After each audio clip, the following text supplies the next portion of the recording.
Meditation is about disruption.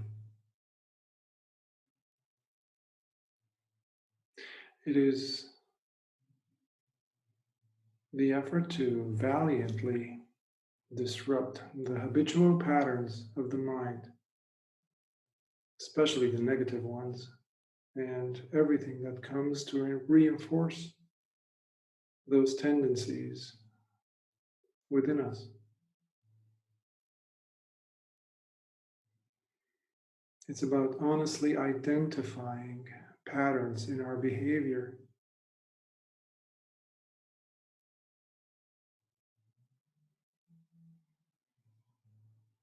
In order for the Dhamma, the Buddha's teachings, to work, the Dhamma must be engaged fully by oneself in one's life.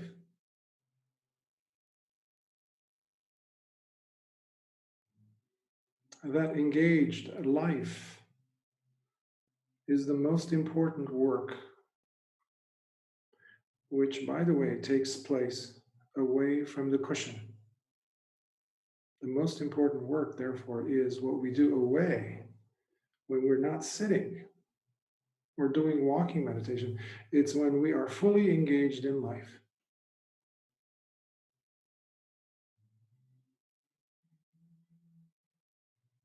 So this practice is about taking ownership of our choices, our willingness to change our lives from the inside out.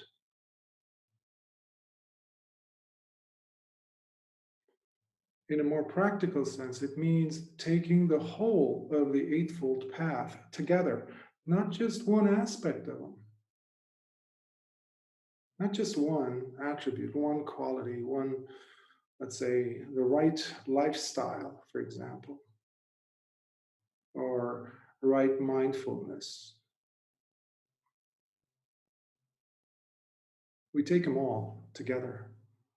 And that's why the emphasis on the engaged quality of one's life. We don't leave anything out of the Eightfold Path as it suits our taste buds. So we don't cherry pick. We don't choose one over the other.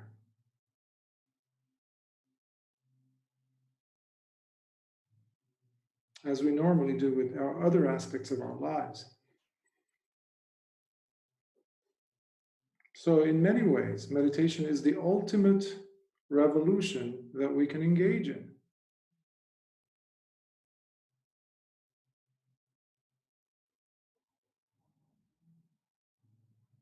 Because I say revolution simply because we are going against the greatest unjust system that's ever existed, as far as we're concerned, which is the distorted mind. The mind that is full of wrong view, non-virtuous living, lack in wisdom. The one that's been dragging us from one state of misery to the next. So we practice not to attain some badge, whether it's a jhana or some meditative state, to kind of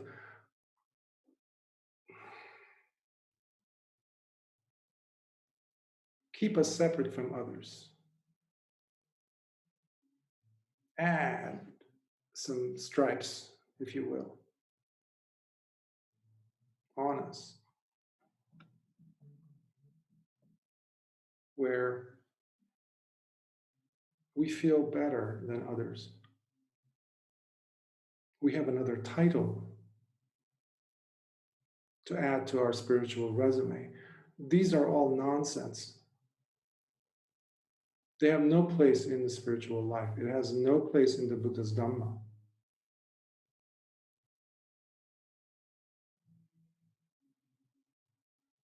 I mention these things because I'm noticing that they're becoming more and more prevalent in today's world.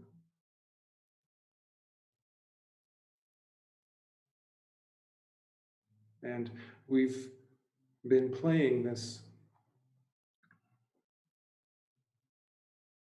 ego-focused tune into the realm of spiritual life, camouflaging it, meanwhile missing the whole point.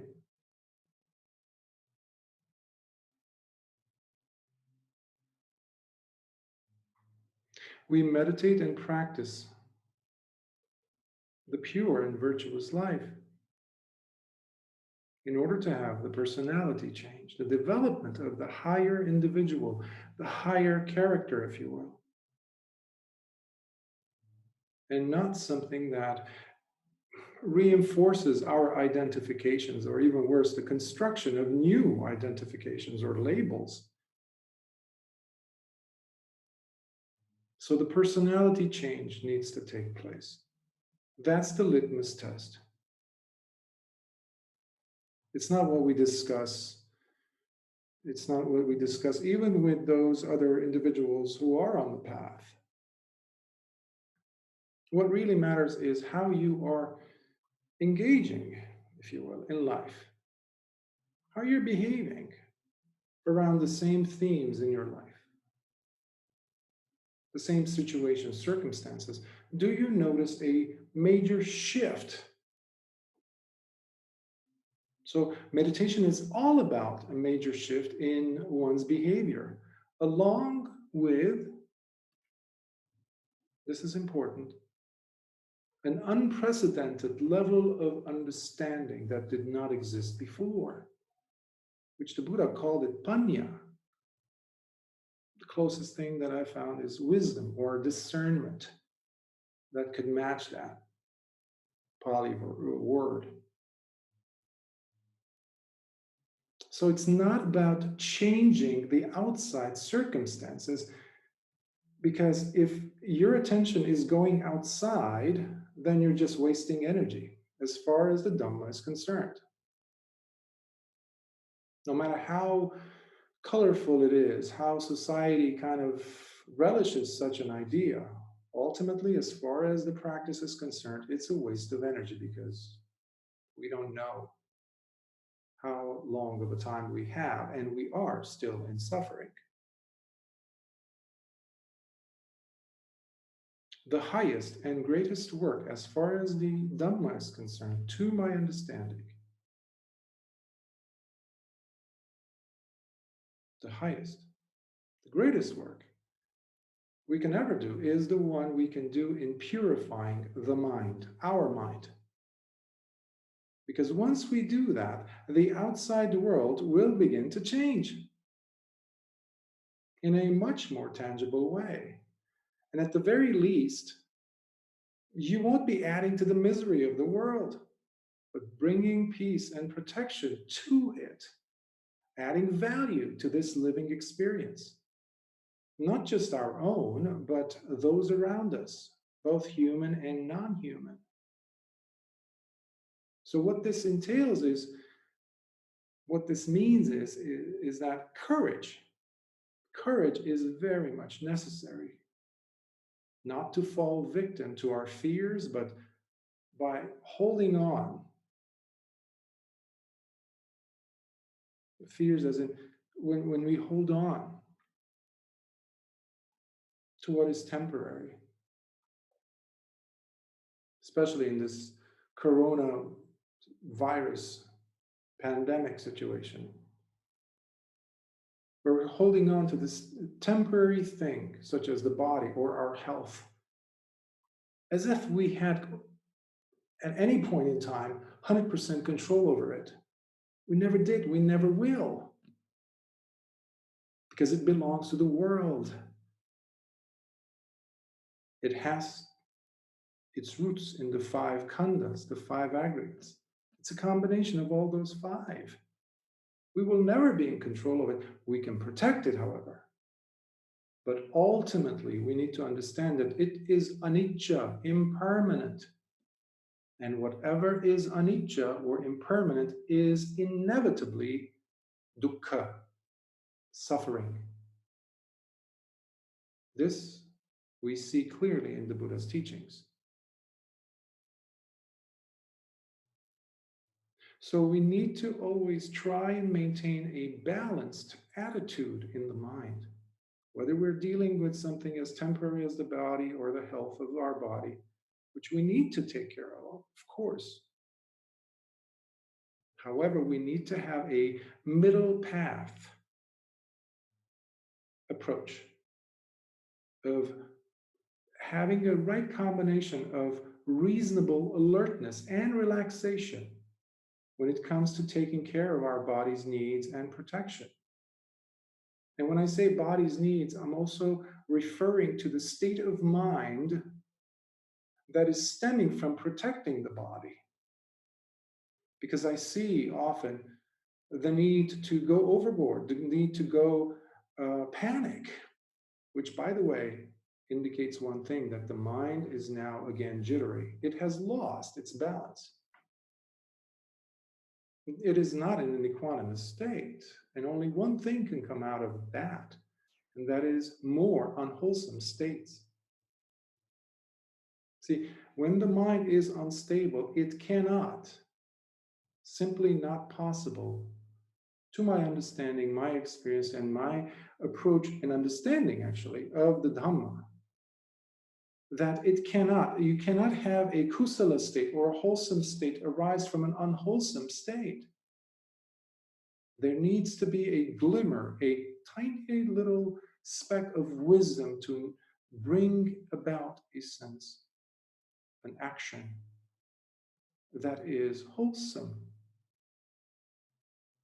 That's why we need to have a handle on the mind, if you will, which is why I felt the need to mention how the most important work is taking place away from the cushion. When you have a tendency, when you have a certain negative, toxic habit creeping in through the dark of our ignorance, when the mind is not mindful, alert. And that's why we have to apply sila. When we're not alert, at least we can go back to, okay, what's happening? I'm seeing this old tendency coming in, and I'm seeing plenty of excuses around me. The mind is making a good, reasonable argument for me to go ahead and enact, follow through with these old habitual tendencies. I need to hold on to something like that mountain climber who's slipping. He needs that rope of safety to latch onto, to hold on to. And that is, according to this teaching that the Buddha gave us, embodied within the sila principle, the training of sila, or virtuous living. And once the turmoil, the hurricane of old tendencies have passed, as we held on for dear life to sila, our principle, our training, our vow to ourselves to maintain this pure lifestyle by not doing this thing that we were used to doing in the past. All of a sudden, as the winds pass overhead and things become calmer, we look back and we're so grateful that we stuck to it. We did not relinquish. We held on tight.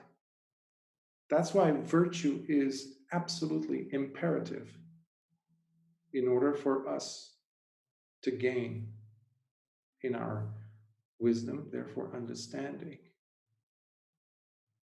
And the more we do this, the more we see our personality developing, our character becoming more and more chiseled into a more sublime state. See, the things that the Buddha talked about are not left in the books. I've mentioned it several times in the past, where the Dhamma is not in some suttas. Nibbana is not in pages and pages or digitally on websites. It's not there. Nor are the defilements, nor are the precepts, in fact.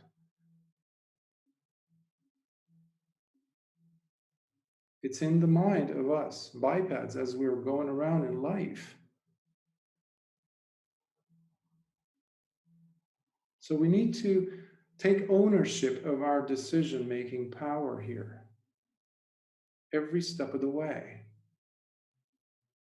So we can't just let go of the steering wheel and just hit automatic pilot and expect this life to take us to whatever it is that our idea of, what we want to get out of this practice, that is. Whether you want to attain nibbana or just a state of calm or just some sensible way of living or calm mind, it still requires 100% of our attention. Hence the need for us to apply all of the Eightfold Path and not doing so in a haphazard way, or I do it like, I stuck to my, principles yesterday, so I'm just going to let go, let loose today. It's okay. No, it's not okay. It's never okay. And if we break the precepts, fine. Yeah, okay. But still have that legitimate, valiant attitude to honestly see things for what they are and say, okay, that was not appropriate of me to do because I need to take responsibility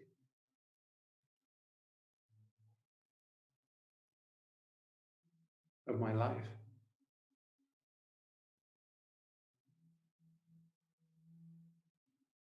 So this requires urgency, of course.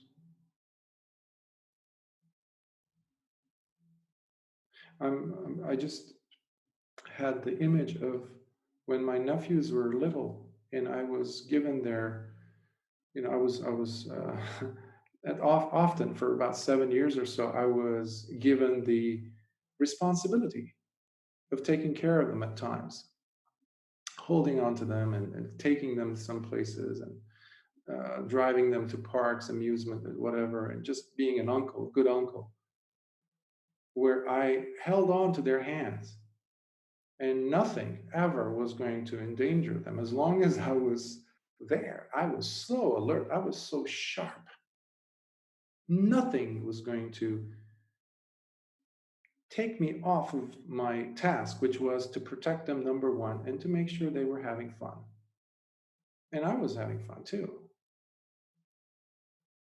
Now, if I, as this responsible person to them at that time, was taking such a good care of them, these two human beings related to me, why in the world am I not taking care of the mind? I'm sure you have many, many examples from your own lives where you do go out of your way to ensure that others are safe, that you give them 100% of yourself. But for some reason, when it comes to us, we're not so invested for some reason.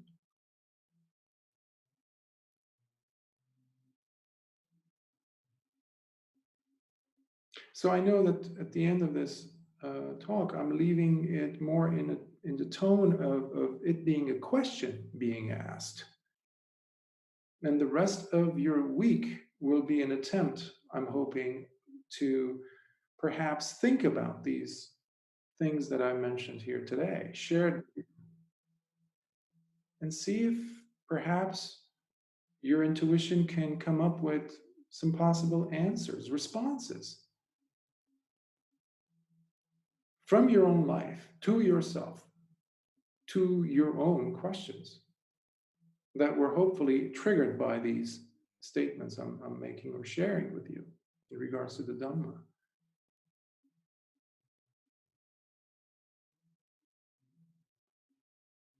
I will stop there and open for you to share your thoughts, comments, questions you may have.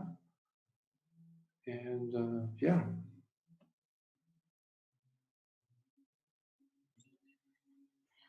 Yes. Okay. So I just want to learn how to do it on a practical basis. Like, so we are constantly thinking what we are doing, what we are doing, and think that it accords with the precepts that are taught, like maybe what you began with, the 5 precepts at the beginning. Is that one of the ways to attend to the mind? Very pertinent question, very direct and practical, of course. And yes, absolutely. Now, the thing which is like the yoke that holds everything in place when we're doing precepts, because often we come from different traditions, of different upbringing, uh, styles, if you will. And sometimes we bring rather our own attitude towards something like the precepts. Like, for example, years ago when I was introduced to the precepts, for my mind, the Judeo Christian upbringing that I've had, immediately I translated it into commandment, some form of a thing that is imposed upon my mind, upon my life. So I always felt like, okay, if I break it, then some higher power is going to come and judge me or punish me, even.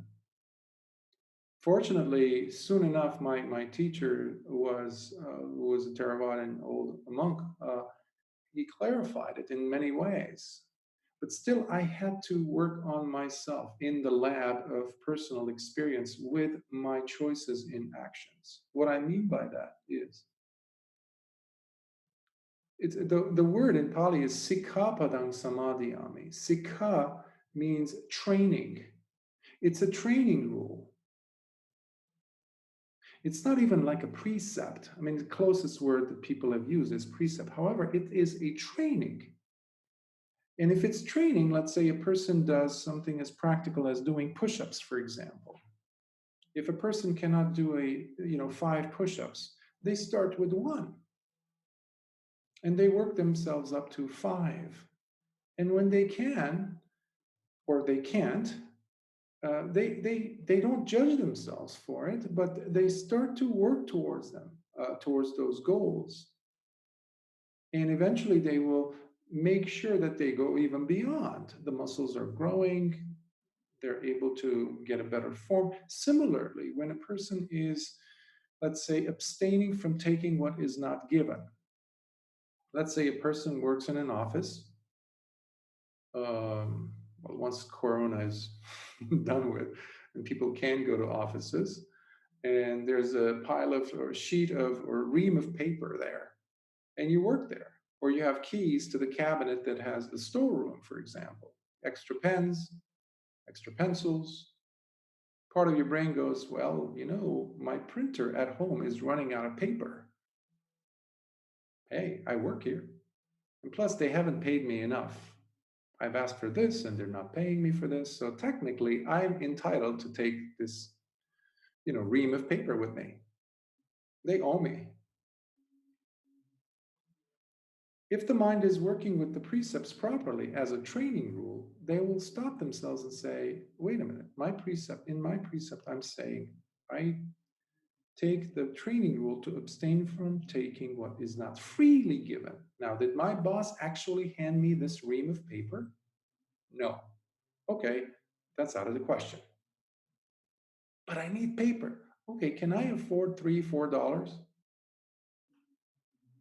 $5 for months worth of documents that could be printed? Months? If I calculate that, it's going to drop down to a few pennies a day, maybe less. So you see how there needs to be the pushing on the brakes, and it can only be done by the individual. So long as there isn't that guilt factor, which many of us think of the precepts to be, and that is incorrect. So it's the person who is maintaining, because first of all, the precepts are asked 3 times from a person who is giving us the, usually it's a monk who's giving it to us. 3 times the person has to ask this individual, the teacher. And only then they give them. They don't impose it upon the person. And ultimately, the person, the individual who is taking the precepts on a daily basis, maintains that purity. And if you don't, you break it, fine. Just identify that, oops, I just broke a precept. Now, don't go ahead adding remorse by ignoring it. Say, okay, I just broke it, fine. I realize it. No lightning bolts coming at me. Okay, let me retake the precepts for myself, for my own sanity. And that's how we can build those muscles of virtue. How does that sound for you? So it's important to kind of think about those 5 precepts like throughout the day, so that you don't forget which are the 5 precepts. Yeah, okay, thank you. Yes, and they're not usually, always encouraged to be taken first thing in the morning before you start your day. However, many teachers will insist that they can be taken as often as needed during the day. Sometimes you might find yourself in a very tempting position. Let's say a person who is having thoughts of cheating on their loved one because they're surrounded by individuals whom they find very attractive physically. So, sexually or sensually, they're very drawn to cheat or do something that can be, for all intents and purposes, be construed and seen and truly be sensual or sexual misconduct. So that person has to continue taking it as often as possible, especially during within that environment. If they definitely have to be there, let's say it's a work environment or so. And then perhaps if it's really serious and they're really suffering because of that environment, then they need to put an extra effort to consider, is this the right place for me to be in the first place? So that's another form of taking ownership of one's life, because oftentimes we're just on automatic pilot. We often even break precepts because we feel like, well, I don't want to make the other person feel dis-ease, some kind of discomfort. How does that sound? Thank you very much. Very useful. I'm glad. Other thoughts, questions, comments?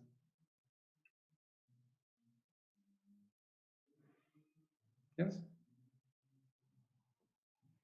Thank you, Bhante.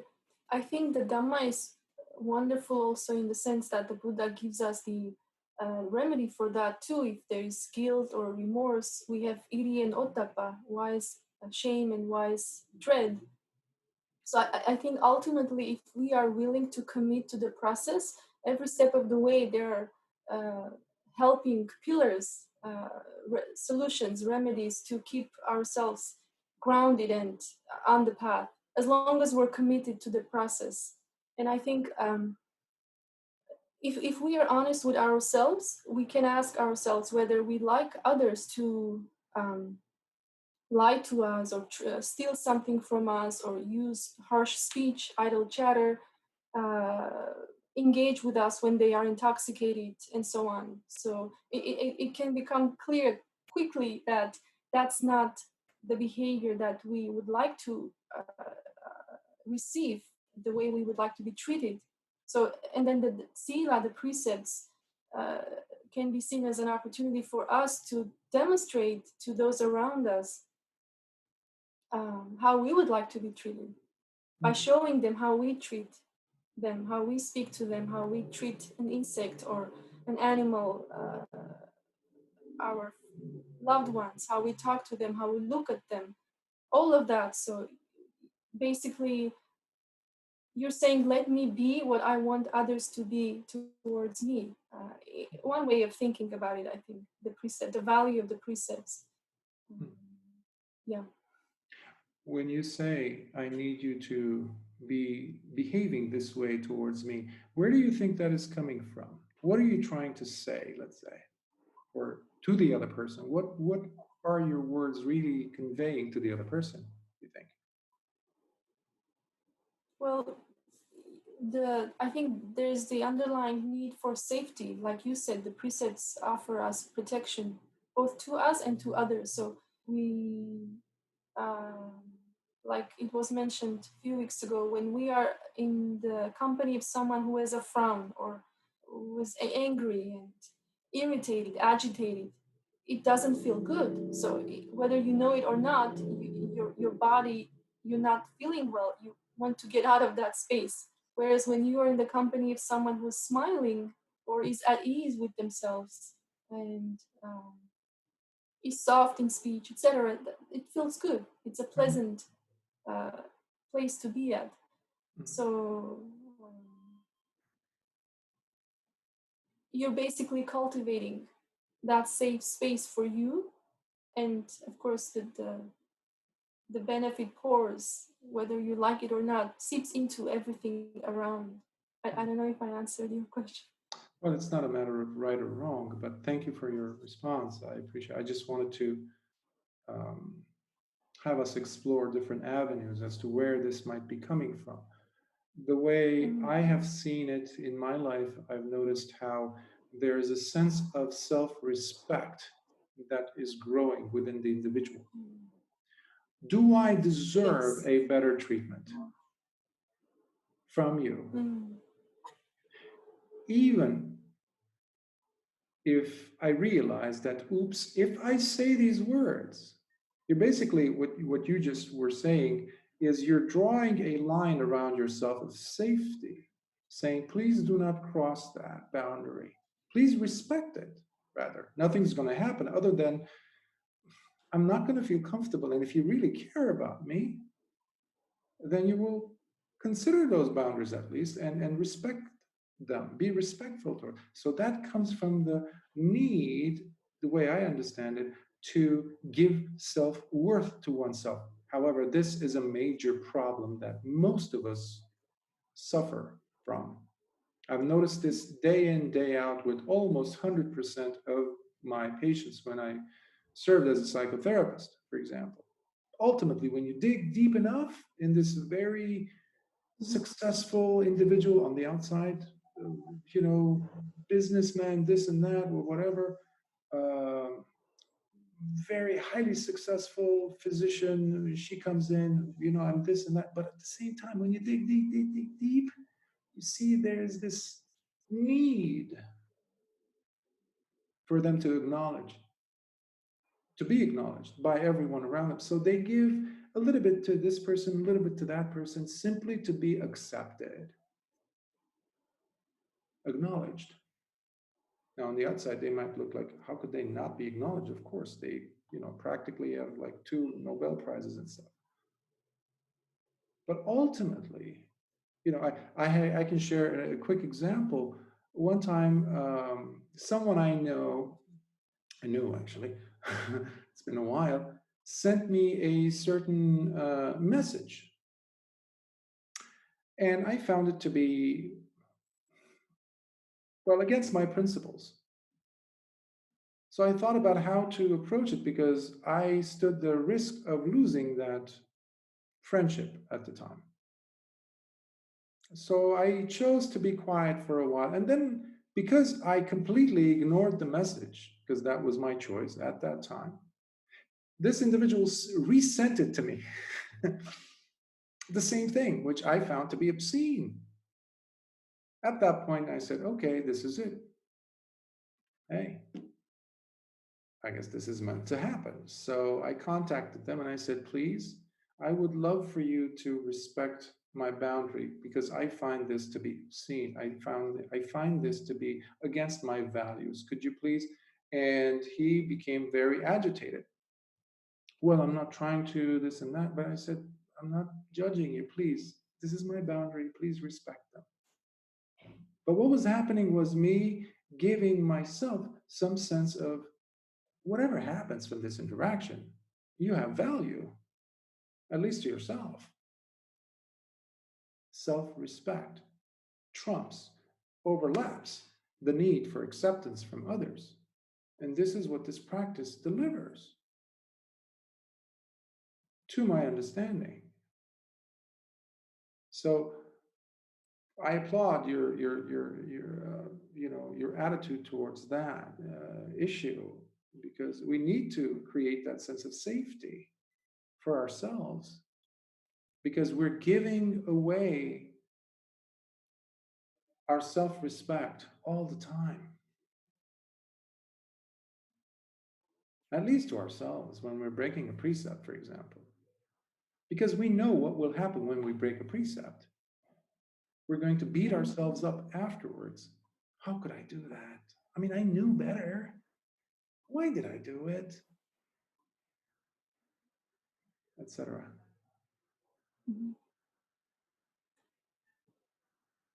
Yes. And just to add, Bante, from personal experience, I can tell that many times in moments of distress, I've felt the tremendous power of the memory of the good uh, sila practice from the past, even if it's from 5 minutes ago. You know, recalling the moments where you could have lied, but you didn't. You could have killed this fly, but you didn't. You could have taken this pen, but you didn't. So just that memory, especially maybe for some of us, right before sitting, can really gladden the mind and uh, uproot all those negative thoughts about your own worth, where you question your goodness. You know, just and that would be another way of balancing our thinking, because the negativity is the flood of negativity is so powerful, so pervasive, that this one time you gave the example of little plants coming off concrete. You know, they could be seen as those little flowers and just breaking through the concrete. Just memories of your glimpses of practice of sila from you, nobody else, your practice. Every little bit counts, and thank you for sharing I that. think we all can have some of them. There's no way. I see nodding heads, yes. Any other thought? Thank you for sharing those thoughts. I appreciate it. Other thoughts or comments? Yes. Yes. Yeah, thank you, Bante. I have a question. How do we balance uh, self-respect with, craving and conceit, right? I think it would be very easy to fall into the like, I deserve to be treated this way. How dare you talk to me like that? And who do you think you are? Like, do you know who I am? You know, that kind of. I'm exaggerating just to make a point, but at least for myself, I would find it would be very easy to slip from self-respect. You know, I want you to treat me this way, which to me already sounds like craving, right? To just really reinforcing and doing things to uphold this self-view and demanding other people to demanding other people to treat me the way I think this precious self deserves to be treated, right? And I just think of, again, not to criticize, but I think of folks who are like so overly touchy and sensitive and expect the whole world to cater to them, and it's like, I don't think of that as boundaries. I just think you're crazy, and keep your nonsense to yourself. So how do we find a balance between under one extreme self-respect and the other extreme expecting the whole world to cater to us and everything that we want and need all the time, and if it doesn't happen we throw tantrums. Finding the balance, I guess. I love that you used the examples of other people as well, who expect to be treated this way and that way. And then you look at them as like, wait a minute, I have nothing to do with that. But you're expecting me to treat you a certain way. Why? And then I would use that example, your exposure to such characters, such behaviors in others, and then superimpose it upon yourself when you're experiencing these, in our mind, very justifiable states of, come on, that was unfair. I should have been treated better, you know, and you need to treat me in a certain way. Um, Again, the exaggerated version, especially when you look at it and equate it with craving. Now, there's a few things to do, that go along with that. So, as far as the Dhamma is concerned, as far as the Buddha's teachings are concerned, many students of this practice add a lot of vocabulary, terminology, which, by the way, are necessary for us to kind of navigate and use as a map to see what's happening. For example, I'm going to use the usage of the word craving. Sometimes these things, these terms, right view, wrong view, craving, grasping, all these things can just become another concept, another thing, totally lifeless. Lifeless. As far as you or I feeling, come on, I deserve to be treated this way. You're not treating me this way. And then you go and ponder, and it's like, okay, maybe that was craving.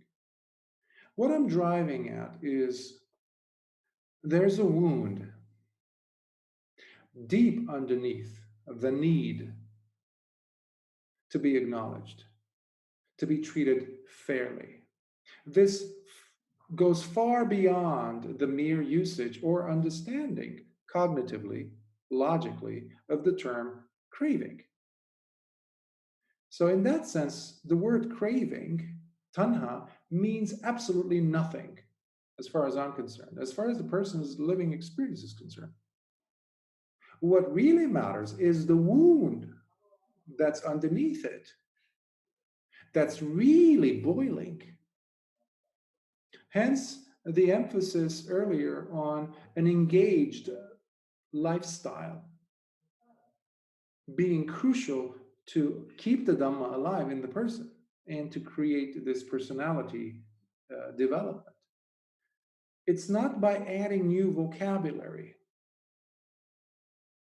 or new cognitive understanding, or even going on a retreat or doing, long sittings and even experiencing a jhana or two. Later on, you're just going to be slapped with reality of life when that wound opens up again because you were simply suppressing it. So what do we do? What do we do? My suggestion always is to sit down and have a heart-to-heart conversation with yourself. Usually, the easiest tool that I've found is journaling, to sit down and write.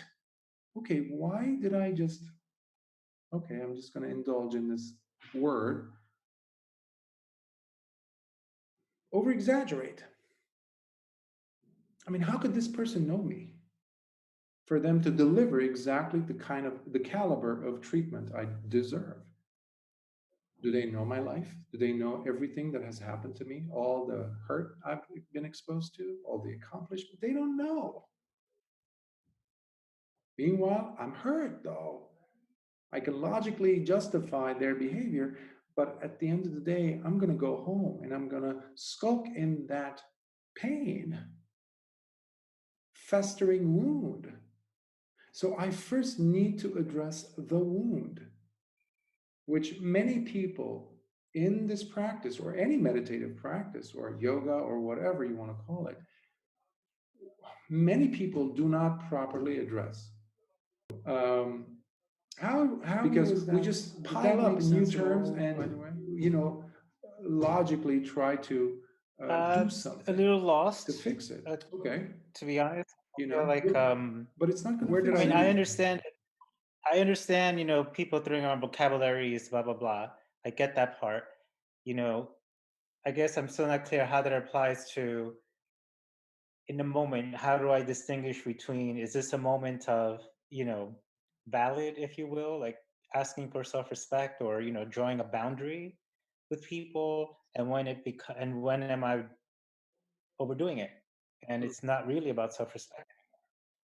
Um, it's like in that moment, how do you find a balance? I mean, I could always journal afterwards and, go through, am I overdoing it in vocabulary words? But in that moment, like, how do I differentiate, And on the Mhm. one of the reasons why I ask, because I realize, I think sometimes that, you know,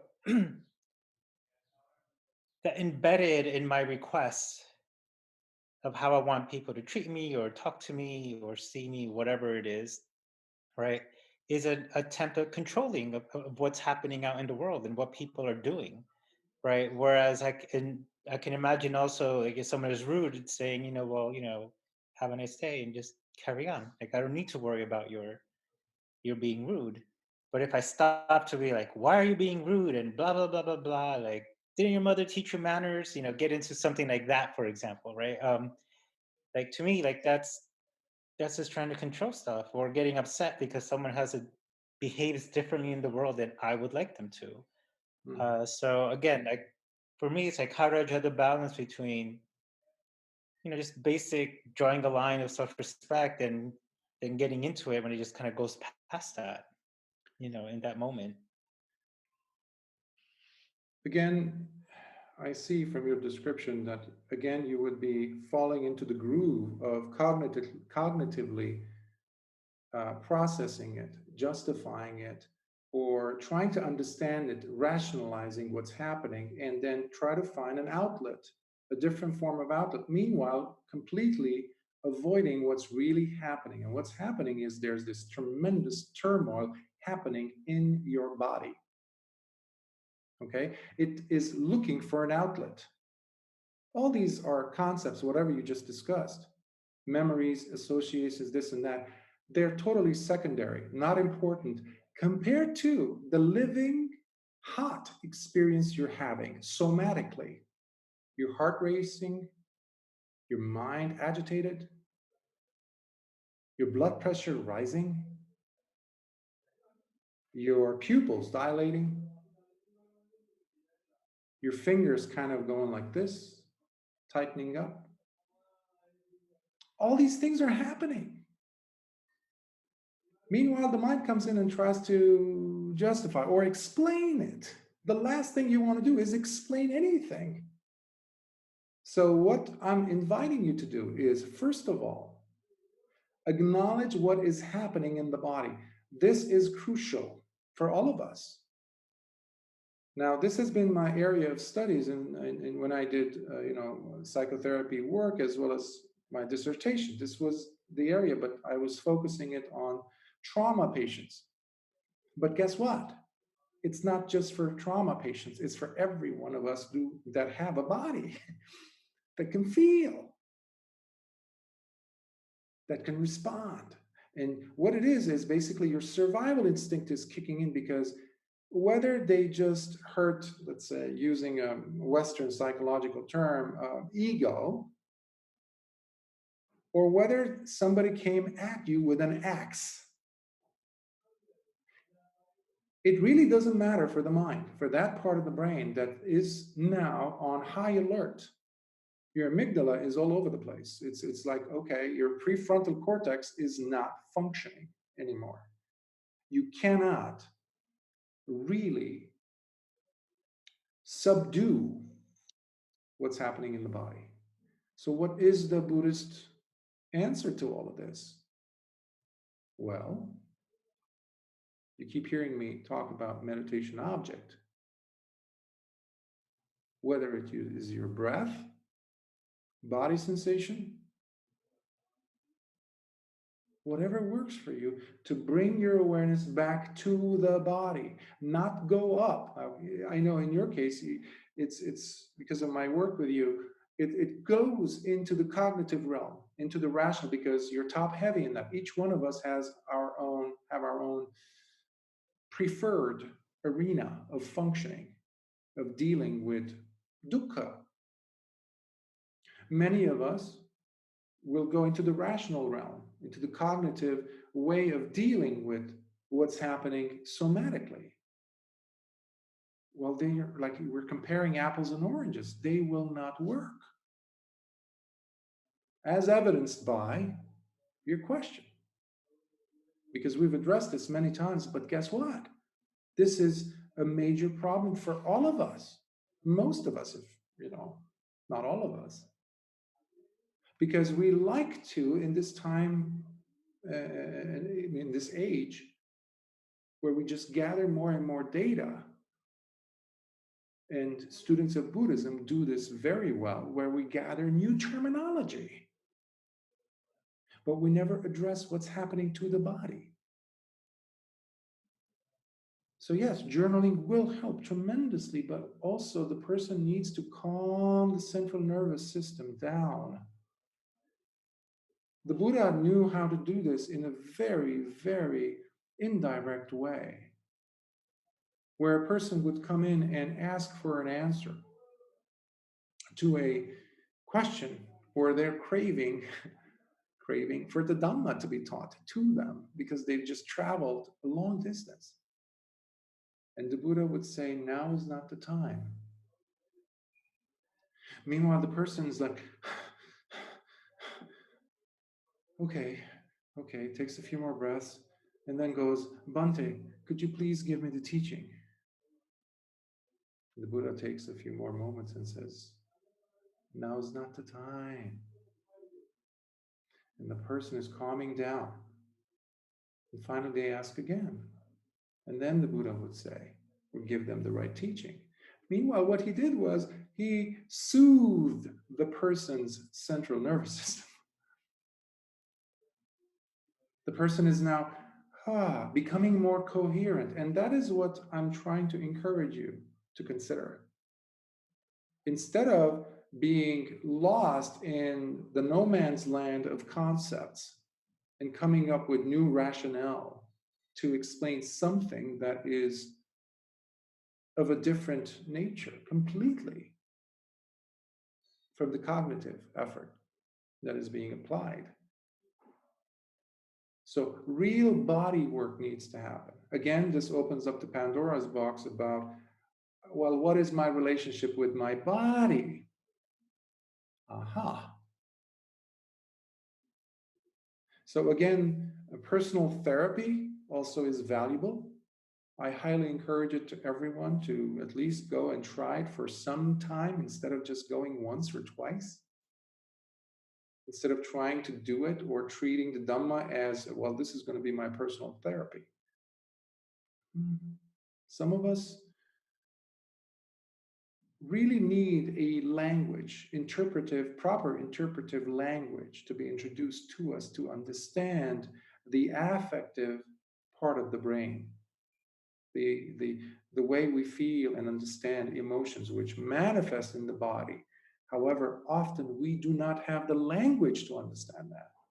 So we suppress new terminology that we keep learning and adding on, which is not going to help.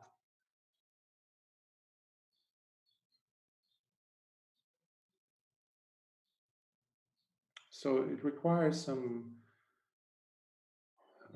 different approach. If, Einstein was attributed with this saying, I think, I'm paraphrasing, if you keep doing the same thing and again and again and again, and you expect a different result, definition of insanity, something like that.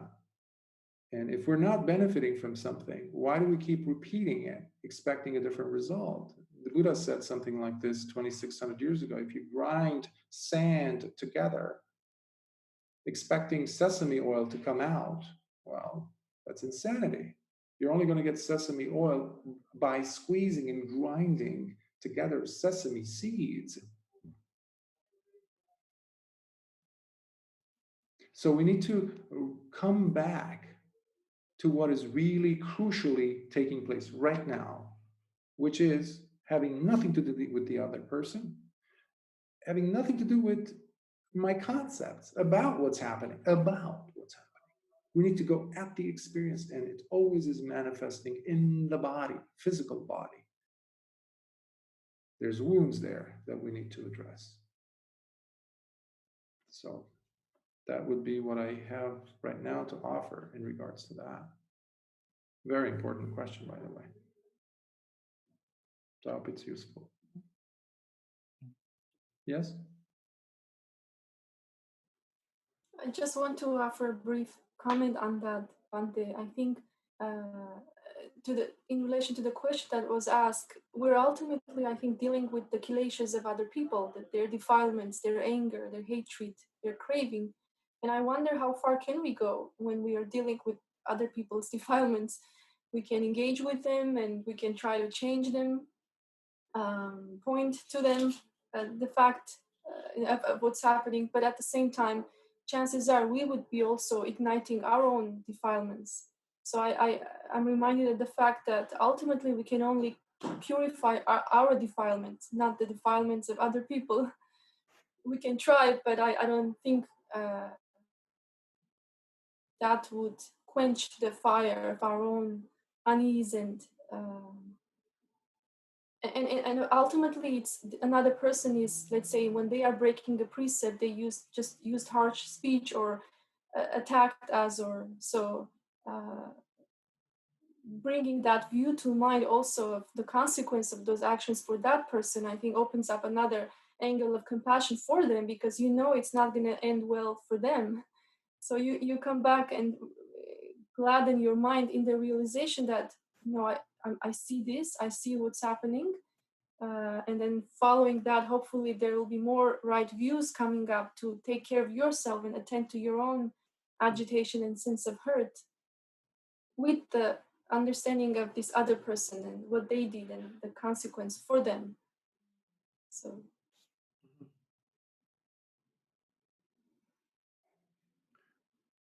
earlier I was mentioning how the outside world is beyond one's control. And that's what you said is very relevant. However, we need to pause first and look at what is happening, the truth of what's happening, the reality of what's happening. And that is the sense of dis-ease that is taking place within the person, the pain that they're experiencing. So you can jump and look at the other person's kileshas or defilements. Yes, of course, that's there. But we first must pause and understand and appreciate the pain that the person is going through. There's a wound, there's a hurt. And when we encourage a person to practice loving kindness or forgiveness towards oneself, that is what you're gently pointing at and saying, there's a pain there. I'm acknowledging you for the first time without shoving you aside, without punishing you. Most of us have been hurt. Some of us more than others. But the hurt continues. The trauma doesn't just happen once in time and space in the past. It happens once, but the real trauma is the repetition of it by the person. Meaning, the person judges and hurts and reignites, resuscitates, if you will, the trauma by reliving it on a continuous basis. And the arena for that is within the body, emotionally, which is directly connected to the thoughts. That's the reason why the mind gets agitated and the brain just goes into the survival mode. That's where we have fight or flight or freeze happen. Because when the person is fighting with themselves and trying to justify what's happening and saying, okay, this person is breaking a precept or this person is having defilements, that might be in a very subversive way trying to avoid the real pain that's taking place. Hence the need to really take some time to heal those wounds by first acknowledging them that they really exist. I'm not going to ignore you. And that's very painful. That's a painful place for many of us to go. It's a dark room, if you will. But we don't want to step in. I know that when I had to deal with my dark room, if you will, I started sobbing for hours hours, because all of a sudden I was finally face to face with my worst pain ever. And fortunately, I was in a secluded area of the woods. I couldn't speak for like normally for 2 days. That's how my throat hurt from the sobbing and the tears that were. But it just took me by surprise. But I had to allow myself that space that no matter what comes out, I'm going to allow you to be. So there's an element of trust. So a lot can be said about this. It's just the drawing that clear boundary, at least for yourself, to let your body, your mind know that you're out to protect it first and foremost. Because we don't have parents or people like that as you would normally as a child to do that job. So we need to take care of ourselves. So we need to both be able to father and mother ourselves. Always. And sila, practicing your sila, is another form of fathering and mothering yourself, giving yourself the nurture that both parents give, the love that is needed. That's what we mean by protection. You're self-protecting and protecting others by keeping the precepts. What a gift you can give to the world. Anyhow, we're over by 6 minutes, but it's important for me to hear you and address any questions you have. If you have further ones, please send them my way. Otherwise, let's do not otherwise, but you know what I mean. Let's share some merits. May suffering ones be suffering free, and the fear-struck fearless be. May the grieving shed all grief, and may all beings find relief. May all beings share in these merits that we have thus acquired for the achievement of all kinds of happiness. May beings inhabiting space and earth, the devas and nagas of mighty power share in these merits. May they long protect the Buddha's dispensation. Sadhu, sadhu, sadhu. I'll see you next week. I don't know from where. I keep moving around. So it's great to see you and smiling faces. And thank you for those of you who joined us this week. Lovely to see you here. And hopefully it was useful, these sessions. And please be safe. Thank you, Bante.